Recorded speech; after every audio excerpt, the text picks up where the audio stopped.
இந்த ஒரு விதியால்தான் ஒவ்வொரு அணியும் தப்பிக்கிறது.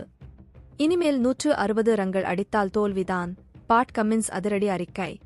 ஐபிஎல் தொடரில் இனி 150, 160 ரன்கள் எல்லாம் அடித்தால் தோல்வி உறுதிதான் என்று சன்ரைசர்ஸ் அணி கேப்டன் பாட் கம்மின்ஸ் தெரிவித்துள்ளார். பஞ்சாப் மாநிலம் முல்லான்பூர் நகரில் நடைபெற்ற 23வது லீக் ஆட்டத்தில் முதலில் பேட்டிங் செய்த ஐதராபாத் அணி 9 விக்கெட் இழப்பிற்கு 182 ரன்கள் எடுத்தது. இதனை அடுத்து களமிறங்கிய பஞ்சாப் அணி அபாரமாக போராடி 2 ரன்கள் வித்தியாசத்தில் தோல்வியை தழுவியது. இந்த நிலையில் செய்தியாளர்களுடன் பேசிய சன்ரைசர்ஸ் அணி கேப்டன் பாட் கம்மின்ஸ் இன்றைய ஆட்டம் மிக சிறந்ததாக அமைந்தது என்று பாராட்டினார்.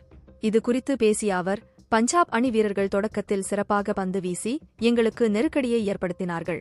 இருப்பினும் நாங்கள் அபாரமாக செயல்பட்டு 182 ரன்கள் எடுத்து அதனை வெற்றிகரமாக காத்துக் கொண்டோம். இம்பேக்ட் பிளேயர் போன்ற விதியால் ஒவ்வொரு அணியும் பேட்டிங் பலம் ஆகிறது. அது சாதகமாக இருக்கிறது. நாங்கள் இந்த போட்டி முழுவதுமே பாசிட்டிவாக தான் இருந்தோம்.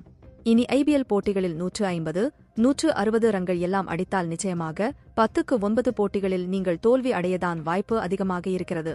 இந்த போட்டியில் புதிய பந்தை சிறப்பாக பயன்படுத்துவதுதான் வெற்றிக்கு ஒரே வழி என்பதை நாங்கள் அறிந்து கொண்டோம்.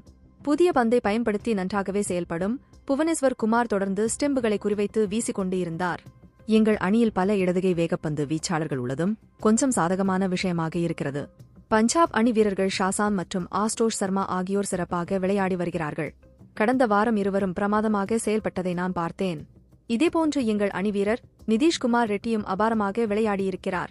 அது மட்டுமல்லாமல் அவர் பந்துவீச்சிலும் 3 ஓவர்களை எங்களுக்கு வீசியிருக்கிறார். நிச்சயமாக அது எங்களுக்கு நல்ல விஷயம்தான் என்று பாட் கம்மின்ஸ் கூறியுள்ளார். கிரிக்கெட் செய்திகளை உடனுக்குடன் அறிந்து கொள்ள நியூஸ் கிரிக் சேனலை சப்ஸ்கிரைப் செய்து பாருங்கள். நன்றி, வணக்கம்.